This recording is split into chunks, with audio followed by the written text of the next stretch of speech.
So who is my video channel for? Who is it intended for? Originally, it was for my clients, and that's worked out really well. But then I found that a lot of climbers enjoyed seeing the kind of stuff that I was putting up. But I also find that a lot of aspiring climbers, young climbers, new climbers, and ground workers are finding it interesting. So what I'm doing is I'm putting up topics that would be of interest to ground workers as well as climbers, and some of the tips and tricks that I think you might find interesting. So I've got one for you today. Let's go check it out. Today's job is over a roof, and this is a very unusual roof. And a lot of times you have to get up on a roof and work off of the roof. So the very first thing that I like to do whenever I get up on a roof is inspect it for damage before I do anything.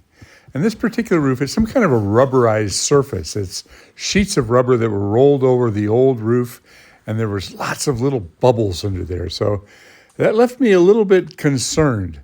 We roped everything down. I didn't drop anything on this roof because the last thing I wanted to do was puncture it. By the front of the house, there was so much debris that was built up that plants were actually growing in it.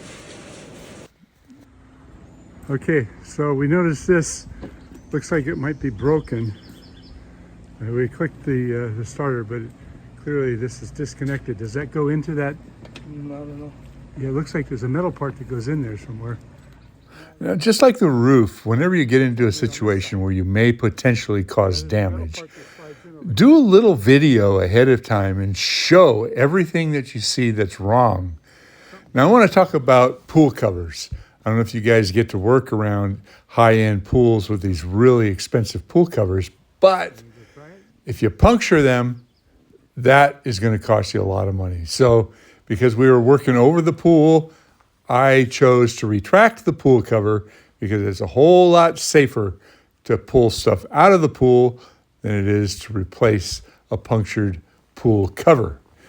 Now, when you make these cuts, like we're doing here with the pole printer, they're like sharpened ends and they spear down, and they could go right through that pool cover, especially an old pool cover. If you're lucky and you've got a really understanding client, they might say, "Oh, that's no big deal. I'll replace it anyway." But these things cost thousands of dollars. Now, I know it's a pain to clean out the pool, but think about it. The potential damage is not worth the risk.